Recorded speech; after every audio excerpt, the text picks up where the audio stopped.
I don't think enough artists are comfortable asking for payment for things. There's a lot of artists that I've worked with that are in a position to, make that kind of request, and they're hesitant for one reason or another. For us, obviously we put it behind a paywall. I think around episode 6 is when we put out a 50% discount. And mind you, that the ticket sale was $12.99, and then Moment added some service charges and fees, so it really came out to probably like $15 or $16, which is a decent amount for a web series. But when we gave them a 50% discount, we had our highest grossing day, and that was already when more than half the series had came out. You are now listening to the Creative Juice podcast, brought to you by Entrepreneur.io.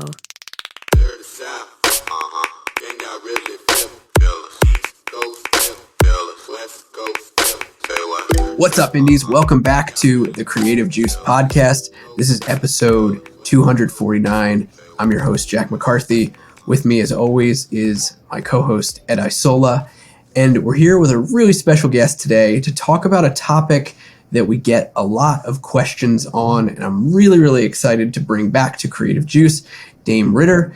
Dame's a manager, and he runs the Music Entrepreneur Club. Dame, welcome back to the show, man. I'm so pumped to talk about digital events, digital products, to talk about Bigg Jah and the Lesbian Homie. So thanks for being here, man. Excited to get into it. My pleasure. Indiepreneur is family, so I'm always happy to show up on this podcast. I think this is only my second time, though, but this is actually how I learned of Indiepreneur. I learned of the podcast first, and then that's led to how many years of us working with you? Probably 4 now? 4, like yeah. 4 years? Yep. So, it's been dope. So, always happy to come on the podcast and talk about our experience. Well, I think this is a really cool occasion because we've got a great story to share about the work that we got to do together on Bigg Jah's launch of the Lesbian Homie. And we've talked about Bigg Jah on the podcast before, but for anybody who's listening and doesn't know what the heck I'm talking about right now, is Bigg Jah is one of Dame's clients. Dame manages him. He's a filmmaker and a comedian and a YouTuber and an amazing content creator. And we get to work with Jah and Dame at IndieX. And recently, we launched a web series behind a paywall. And that's something that we get a lot of questions about, is how do I monetize content, especially content that I've been giving away for free. We get a lot of questions about that. We get a lot of questions about the best strategy and the way to do it and what tools to use. And we saw a lot of success with the launch of this web series for Jah's sketch series, the Lesbian Homie Season 2. So we thought it would be cool to have Dame on the show and kind of unpack everything that we worked on together. And I think there was some really interesting takeaways. So Dame, if you want to kick it off and kind of give our listeners the lay of the land about, what you guys were working on, especially on the creation of the content side and how all of that was organized. There's a ton that goes into that part that I didn't even, I didn't have a hand in at all. So that might be a great place to kick off. Yeah, so the Lesbian Homie is one of Bigg Jah's most popular series. It probably is his most popular series. So obviously, this being the Lesbian Homie 2, there was a Lesbian Homie 1. And I think that played a huge role into the success of the Lesbian Homie 2 because the first season was so successful. So I think there's a number of variables that helped to set this up to be a success, but I was still a little skeptical given the fact that season 1 was available for free. We just put that on Facebook and YouTube. And all of his prior sketches, we just really put up on Facebook and YouTube. So it was going to be a challenge, I thought, to be, okay, how can we put this behind a paywall and it actually be successful? Even though it was one of his more popular series, it's typically hard to get people to pay for things that have once been for free or that had always been for free. So that definitely was, it was going to be a challenge, but I felt like we could get over that hurdle. It was interesting as the strategy behind the Lesbian Homie 2 was evolving over time as you guys were shooting it and Jah was in the editing phases and all of that. We talked for weeks or months at a time of figuring out exactly, what are we going to do? What is the monetization strategy going to look like here? There was always, we always had in our minds, like, this is going to be monetized one way or another, whether it was just the premiere, like the first episode, and then subsequent episodes were going to be free, or the whole thing was going to be behind a paywall. And so it was interesting how that kind of materialized over time. I think, in my opinion, largely in part because we were trying to find the right tech to do it with, the right platforms to use. You know, we talked, and this is a big question that we get, is like, should I use Patreon for something like this? Should I use any other of the on-demand video platforms that are out there? You know, we talked about Vimeo. We even talked about some Shopify apps, really trying to find something that was customized. You know, single music is something that we've used before for things like this. We eventually landed on Moment, which used to be called Moment House. I think Moment House, or Moment, was a really cool kind of platform to do it with. And it did allow for an experience that I think was pretty cool. But I'm curious of your thoughts on Moment House or Moment. It's so hard. I feel like they changed names right in between us launching. They did. And I don't even really agree with the name change. To me, Moment House sounds better. Like, just saying Moment kind of provides a few hiccups here and there. But, so Moment was born out of the pandemic, or at least they launched during the pandemic, and their primary experience is supposed to be like live. So live shows, live comedy shows, music shows. We I think were the first clients that actually used it as just kind of a rental platform. But we did have our live experience that we set up initially was like the initial launch of the show. So we pre-sold tickets to the live premiere, where Jah was on, like, commenting during the live premiere. And then we had like a live after party, where a live virtual after party. So their platform allows for both of those experiences. And that's what, led me to want to use Moment House, because I thought that would be kind of cool, something different. You know, come to find out, it was mildly successful, like the release, the launch and the virtual, after party. But we saw much more success as we started releasing episodes weekly on YouTube and Facebook. So I can't remember what the numbers were for like the initial launch party, but then we just had it up on Moment House or Moment for about a month. And then for a month after that, we started releasing the episodes weekly. And that's when we started getting a lot more traction, a lot more ticket sales. Yeah, I don't know if you want me to just keep going or if you had questions up until that point. But yeah, that's why we decided to use Moment House. I think going forward, because it's not a platform, we want a platform where all of our future series lives. So we're going to be pivoting to another platform and giving that a try for this upcoming series called Cuddle Season, because we plan to run the same play that we did for the Lesbian Homie 2 with our upcoming series called Cuddle Season. I think this is kind of an interesting case study in tech, right? In marketing tech, in video tech, in any kind of online platforms, is that you kind of do have to date a little bit. Like, we talked endlessly about like what's the perfect platform to use. And I think no matter what we did, every one of the platforms that we, tested out and kind of fiddled with and considered, they all sort of had their pros and their cons. And I think something that creators, artists can take away from our experience with the Lesbian Homie and the launch with Moment is like, any platform that you have is probably going to have its drawbacks, and it's really just about like balancing out what is doable for us or what's acceptable for us and what gets us closer to what we're trying to do, as opposed to getting stuck and being like, I'm just not going to do anything because like the perfect platform doesn't exist. I think Moment was really cool in the way that we were able to, even though, they're positioned as a live kind of event platform, we were able to still use it and continue to run sales through it for, about 10 weeks or so, 11 weeks maybe. Yeah. So I would say the other reasons why I chose Moment was, one, like it looked and felt really good. It felt like a premium experience. They present themselves very like a clean website. There were the other talent that was posted up on Moment at the time, and it continues to be top tier talent. So in terms of the perception, in terms of like ease of use, I felt like it was a great platform. It has a lot of different features on there. Allows us to also sell merchandise on the same page. It allows for chat. It allows for affiliate links.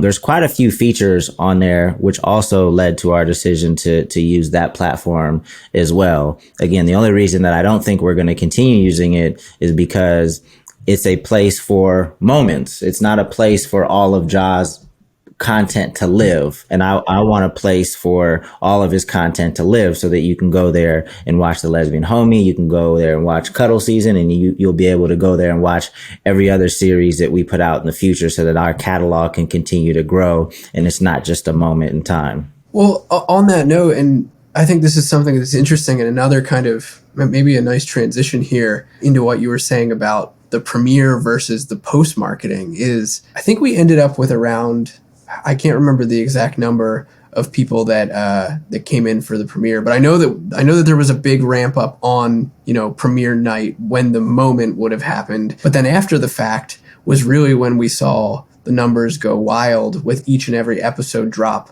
publicly. And I think that there's something, I think your hypothesis about why you want a platform where you can host content ongoing, this sort of lends itself to that idea. Like it kind of proves itself, right? Like I think we were pretty agile. Like it was definitely fast moving to the premiere. I believe we had like a week and a half to really market it from, announcement day to premiere night. And that's not a lot of time. We did a lot of content. We ran a lot of ads. We did a lot of email marketing. I know Jah did a couple live streams, like on public live streams on YouTube and on Facebook, the Lesbian Homie Conversations. And, we try to do a lot to hype up that big night.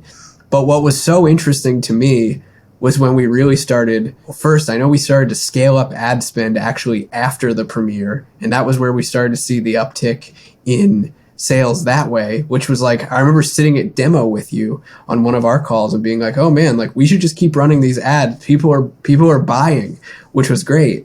And then it was with each subsequent episode drop. I think when you told me that you were going to drop the first episode, that was kind of a test run of like, we're going to drop the first episode publicly and see what happens. And then if you look at the analytics, it's just a candle like of sales, and seeing that happen week over week. Real quick, can one of you guys give, I'm actually not super familiar with the actual overall structure of this campaign. So it sounds like there was the launch event and then you started releasing single episodes. Which of those were behind paywalls and which of those were public? Like, I'm curious, and I'm sure people listening are curious too, like start to finish, what was the kind of overall just structure of this as we start to dig into these individual pieces? So when we started releasing them weekly, it would just go like episode 1 would just go on Facebook and YouTube, right? And then if you wanted to jump forward and watch the whole season, then you can still click the link and go to Moment and watch the full series. And then next week, episode 2 would come out, and then episode 2 would be on YouTube and Facebook. Same thing if you wanted to jump ahead. And I think a lot of people opted to jump ahead. And also, I think a lot of people just wanted to support Jah because they saw like the jump up in the quality of the production of what we were doing. And I think they had to see that. They had to see kind of the difference in quality between this series and maybe some prior sketches to maybe understand why we were asking for it to be paid for.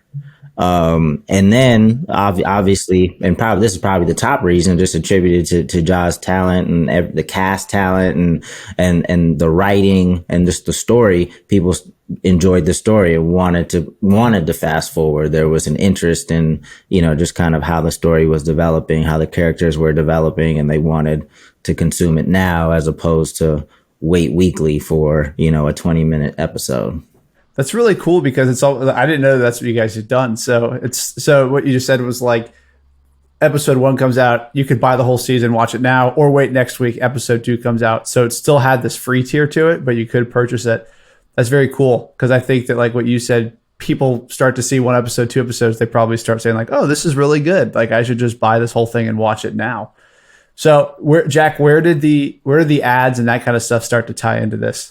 Yeah, so prior to the first episode dropping publicly, that was where we did the kind of world premiere night. So about a week and a half of marketing with ads, with email marketing, with organic social content, with live streams led up to this night where people could essentially see the whole series before anyone else. There wasn't an episode out publicly at all. And then we ran through that and we basically let that run, gave it like I believe it was another 2 weeks.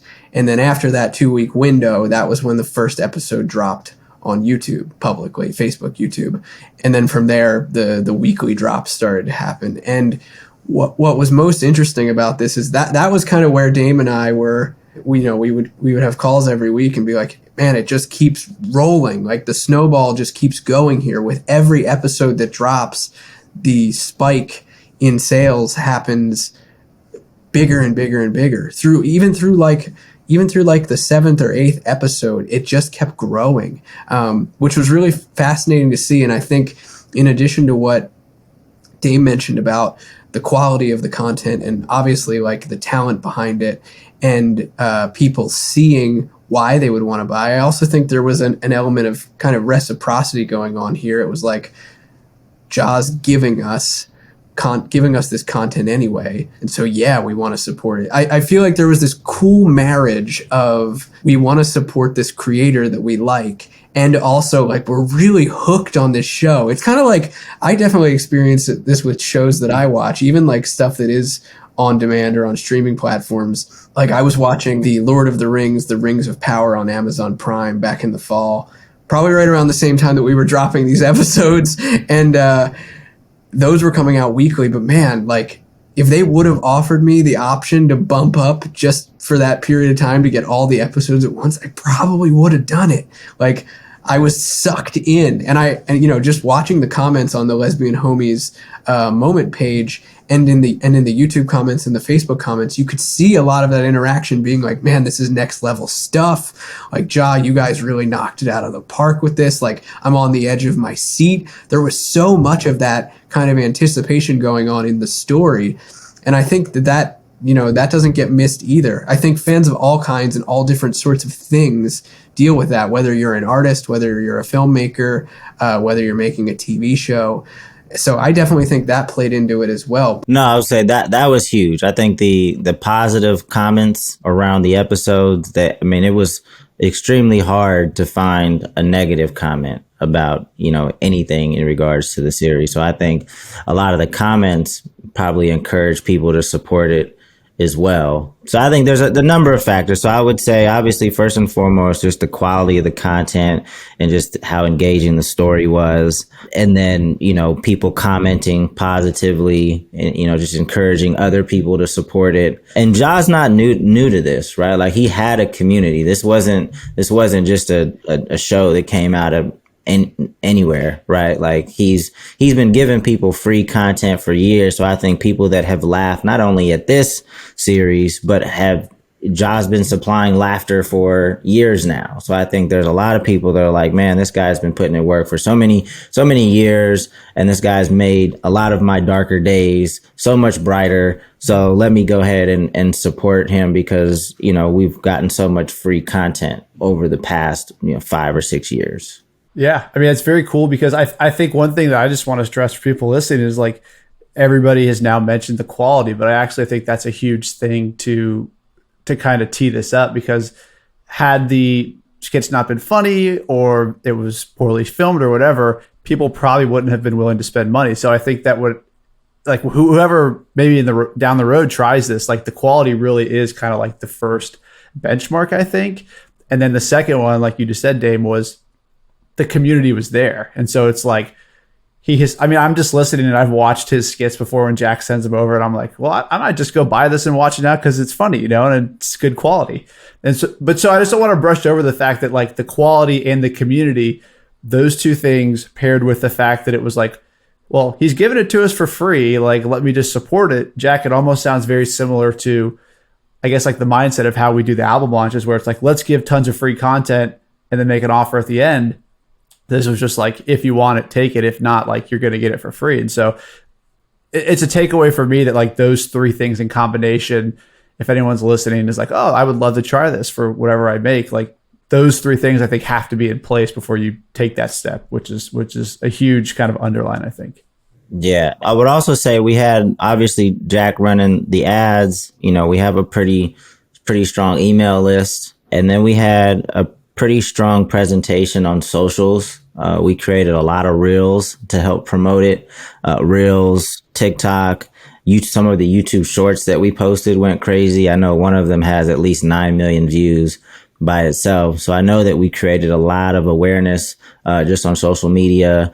And then, we had a strong push on YouTube because I think we had a lot of efforts there to really make sure that we were maximizing the reach, potential reach on the YouTube platform. Because I would imagine that most people that actually ended up purchasing the series came over from YouTube. I don't have the analytics on that, but I would imagine that most people that purchased the series came over from YouTube. Yeah, there was definitely a lot of our efforts in pretty much everything except for Facebook and Instagram ads. Most of our efforts were pointing people to YouTube.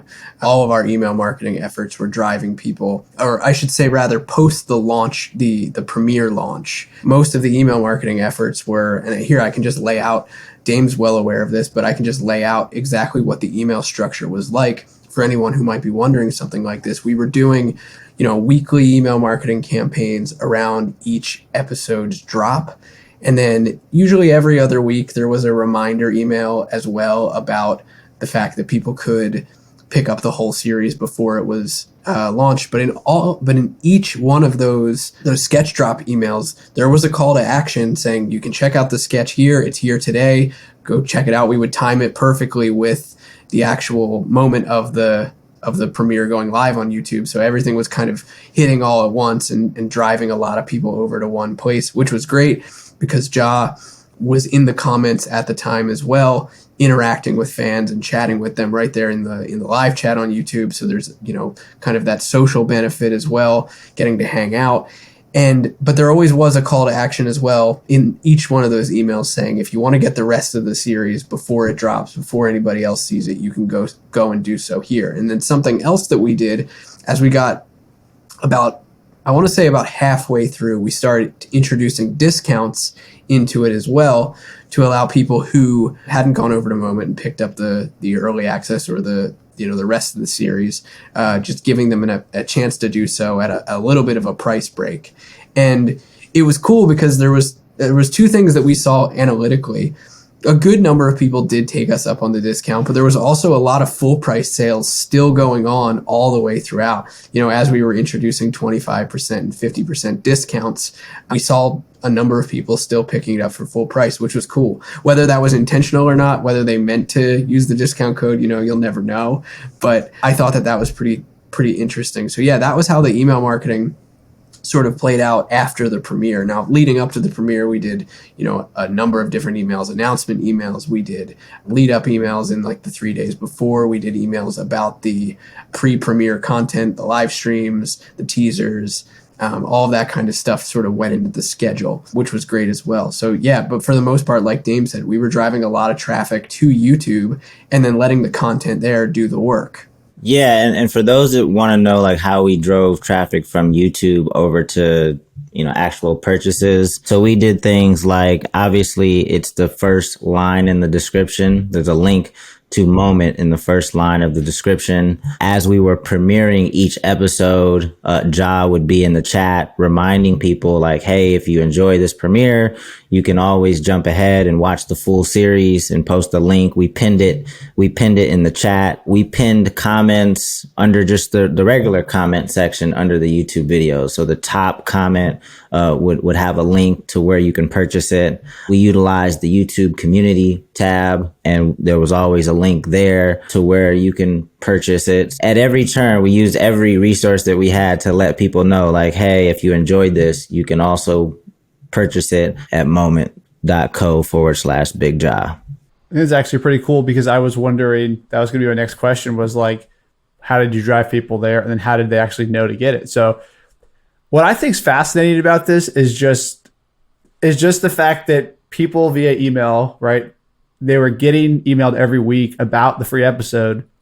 It's almost like they had an unlimited. I mean, how many episodes were there actually? Like, how long was this campaign? There were 9 episodes, and each episode would range from like 12 minutes all the way up to like 27 minutes or something like that. The campaign itself, from like announcement date through end, it was August. I guess it was about 3 months when it was all said and done. Like I think we announced on August 12th or thereabouts, and I think it ended on, I think the last sketch dropped on the 15th of November. So what I'm hearing is like you guys had everything set up really nicely on YouTube and to drive people and tell them where to go. But with as like a potential customer, it's like you just are getting this free content week after week with an offer attached to it. I think it really speaks to the fact we just did an episode on this. It's like you have to be willing to make the offer. It doesn't sound like anything that you guys were doing was super like please buy. Like, you know, it wasn't desperate. It wasn't beating people over the head, but it was just like, here's a cool, awesome video. If you'd like to buy, here's the link. And so it almost was like, at least via email, these passive offers, which is, I mean, obviously it worked well. It's cool. I don't think any of our messaging had a desperate tone. However, you know, once the first episode came out, there was a lot of comments saying, hey, this is too short, right? Even though I think the first episode was probably like 18 minutes or something like that, 15, 18 minutes, you know, but if content comes out and it's good, like people always want more and more and more. So my response to that, our messaging in response to that was just educating them and letting them know like, hey, this content is not filmed on an iPhone. We didn't just follow actors or actresses around with an iPhone. Like this takes a lot of time, energy, and effort to create. If you guys want, you know, more of this content quicker, you know, it would be helpful if you can support him financially if you're in a position to do so. So, right, there was definitely a shift in some of the messaging in terms of educating people on like how this stuff gets created. Like we don't just snap our fingers and this level of quality production comes out. Like it takes time. And I think that a lot of people needed to be reminded of that. I think that's a pretty interesting point to kind of underline too, is I think there's definitely been this campaign kind of served that, this whole push for the Lesbian Homie season 2 kind of served a dual purpose for both releasing and monetizing that content, but also hopefully educating Jah's base for the future as to what, you know, the trajectory that he's taking his content on. And I think that that's important for artists and creatives to pay attention to. Like this might be one of those like keep this in the back of your mind moments where if you're going to do something and ask your fans to pay for it where they've never had to do that before, like something like sketches, you know, where Jah was putting out YouTube sketches and series for years, and this was a different move for monetization. There is an educational process that goes on, and it's not always as easy as just saying, you know, like it's the classic crowdfunding pitch, right? Where it's like, oh, we have to spend this many dollars to do this. Well, like that comes across as really desperate and kind of like we're needy. We need your money to do this thing. The difference here was we're putting together something that looks amazing and that's next level. And that takes time and effort and energy. And so that's why you're experiencing a shorter piece of content, or, you know, you're getting these episodes one at a time and they're behind a paywall. And there's this whole sort of hopefully an evolution of like the mindset of a fan base. And I think that that's something that goes overlooked by a lot of creatives when they try to tap into this sort of thing. Is like they just expect their fans to take it at face value when they say like, you know, we need your financial support for whatever it might be, or this thing is going to be awesome and I don't have to prove it to you. You do. I think you have to prove it. Yeah, and I think, again, like Jah's proven this over the years. I mean, you know, when I'm out with him just in public, you know, people are so appreciative of his content in terms of like I said before, it can really brighten up your day if you're having a messed up day. There's been a lot of people that have come up to him while I was with him and just said that, like, hey, your content really changed a lot of my dark days. So when you have that kind of impact, that type of community, I don't think enough artists are comfortable asking for payment for things. There's a lot of artists that I've worked with that are in a position to, you know, make that kind of request, and they're hesitant for one reason or another. You know, for us, obviously we put it behind a paywall. I think around episode 6 is when we put out a 50% discount. And mind you, the ticket sale was $12.99, and then Moment added some service charges and fees. So it really came out to probably like 15 or 16 bucks, which is a decent amount for a web series. But when we gave them a 50% discount, we had our highest grossing day. And that was already when more than half the series had came out. So, you know, it definitely has me thinking more about our pricing strategy going forward, but the discount definitely took it to another level. And then as we got to episodes, I believe 7, 8, and 9, in addition to, having the discount code, I also gave people an option to just donate directly to Jah, using Cash App and Venmo. And I don't know what the final numbers were there, but Jah told me that, he would get donations daily, because people want to support. People want to see him get to the next level. They know he's been putting in the work. They know that he has the talent to do so. And I think they want to feel a part of that success. And I feel like we're close. I feel like we're close to getting an opportunity in television and film on a bigger stage. But until then, we have a great system to monetize his work. There's a really cool sort of popcorn effect that was going on too. This was early on. I was noticing this in a lot of the Facebook and the YouTube comments, is like some people, I would see some comments, like I said, this was probably within the first like 2 or 3 episodes when they dropped publicly. Something that was interesting was, and this kind of taps into like fan psychology and advocacy. If you would see comments of people being like, why am I paying for this? Or like, I paid for this last week or something like that, you would see other fans going in and trying to educate those people on why they thought it was dope to go and support. And there was a good number of those that I was like, man, these fans are really like, they're working with each other and talking through these things and kind of going to bat for Jah here. And I thought that was really, I mean, that's the kind of fan that, I think every artist and creative dreams of having, is someone that, loves what you do so much or has had such an impact on their life from what you do that they're willing to, back you like they would back their favorite restaurant or something like that, Yeah, no, I advise any artist to always have the top tier customer service. However, when you start building your community, your community kind of takes over some of your customer service, right? You don't necessarily need to respond to everything because there's probably somebody in the community that it struck a chord with, whether it was some unwarranted opinion or ridiculous comment. Typically, your community comes in and handles that. That's just the value of having a strong, super engaged community.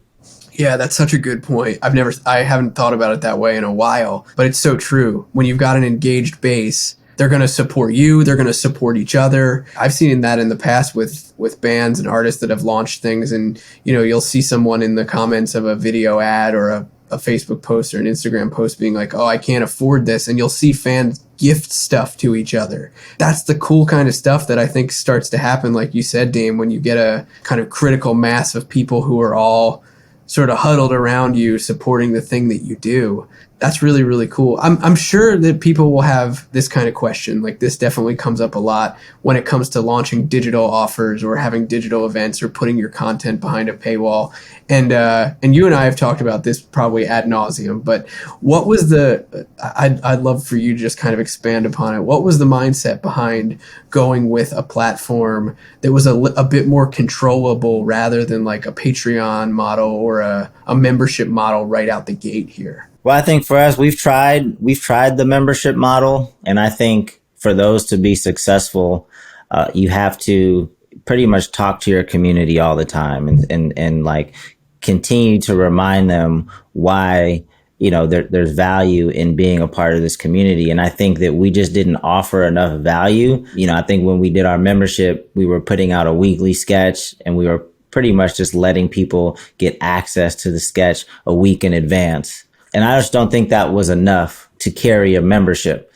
There's other folks like Kev on Stage. I was a part of his community, his Patreon community, and I would literally get updates about his stuff, several times a day because he has a full team. They got all these different shows, all these different things that they're working on. So you're just constantly reminded like, hey, these folks are putting in a lot of work. There's a lot of stuff to stay up to date on. And I just don't think we had enough. So I think for us, like these one-offs around specific series make a lot of sense until we have the team that can produce more content and there can be more of a reason to subscribe to something on a monthly basis.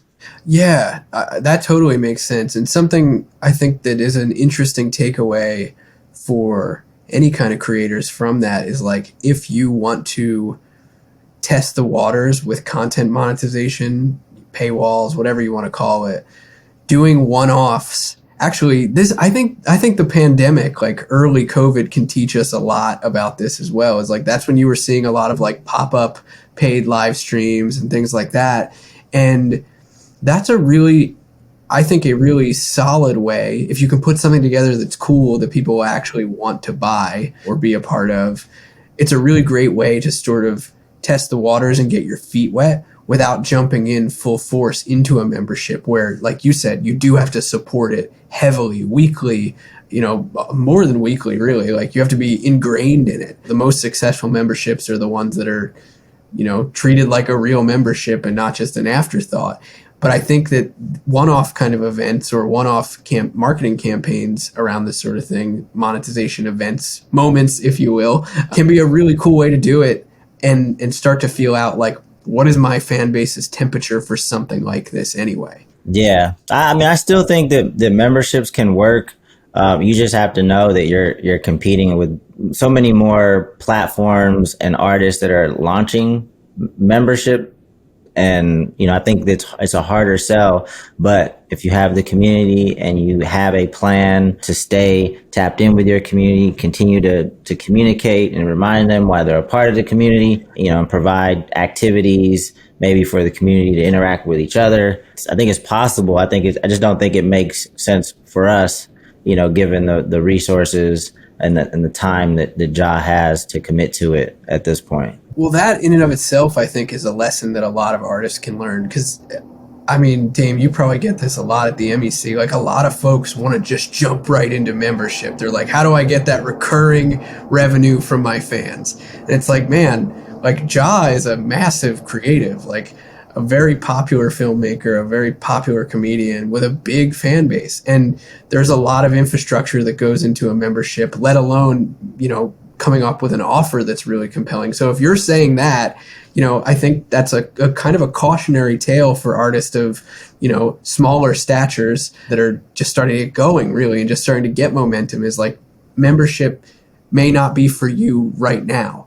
Not to say that it doesn't work. I know that it works. Like we see it work with plenty of artists, but I think that is hopefully a good learning moment for everybody. Like Jah has a big fan base. And so for you to say that definitely resonates. Well, yeah, this was super, super great to unpack. And I think fun for me because you and I, like we were in the trenches with it for so long, but this is the first time I think that we've gotten to just have a candid conversation about it and sort of talk through all the unique things that went on during it, which is, I think the last thing I'll say here is like, what was the most fun for me about working on a project like this and getting to be involved in, kind of a step in a new direction for Jah was like how animated it was. Like there was always something going on and we were very agile throughout the process. The strategy was evolving as we were working on it. Like I said, Dave and I would have our phone calls every week, and like every week there would be something that would be surprising us about what was going on during it. And Ed, I know like your experience on these types of campaigns, or really any types of campaigns, you mentioned album launches. I think that kind of agility and being willing to be flexible and learning as you go is really important for any kind of marketing push that you're doing, but especially something that's so heavily involved with fan engagement. Yeah. No, I learned a lot during this launch, and it has me excited for the next series, Cuddle Season. With Cuddle Season, obviously we'll have another web series. It's about the same length, but we also have an accompanying soundtrack. So there's more content. There's a music component to it. So I'm excited to come up with more creative strategies to amplify both the music and the web series. So definitely looking forward to it. And I'm glad we went through it with the Lesbian Homie too, because I definitely have a lot more ideas to hopefully have a successful launch of Cuddle Season. I'm excited for it too. I can't wait. I mean, it was amazing that like right off the back of the Lesbian Homie 2, you were like, okay, Cuddle Season's next. Like we're getting ready to tee up the next thing. And I think that's why working with you and Jah is so much fun for me. Definitely one of the more fun client accounts that I get to work on at IndieX. So obviously I always appreciate getting to do all the cool stuff that we do together. So I'm looking forward to it. Thanks for unpacking this with us, man. I'll definitely link to Jah and the Lesbian Homie 2 in the show notes. And I want to link to the MEC as well so people can keep up with what you're doing. But if anybody is interested in what you're doing and wants to tap in with you, what's the best way to do it? I'm on Instagram and Twitter the most. On Instagram, it's at dame.mec or at Music Entrepreneur Club. And then on Twitter, it's at dame_mec. So DAME_MEC. Pretty active on both platforms, so feel free to hit me up. We'll definitely have to do another one of these when Cuddle season launches and keep unpacking it. But thanks so much for being here, man. It's always a blast to have you on the show. Way too much fun. My pleasure. Thank you, guys. Thanks, Dame. All right, guys. Well, I hope you guys dug learning a little bit from Dame and from Bigg Jah on the launch of the Lesbian Homie. And hopefully you can take some of these ideas and plug them into the next time you want to make a go at monetizing a digital product or running a digital event. I hope you guys dug this. We'll see you next time on Creative Juice. Peace out, Indies.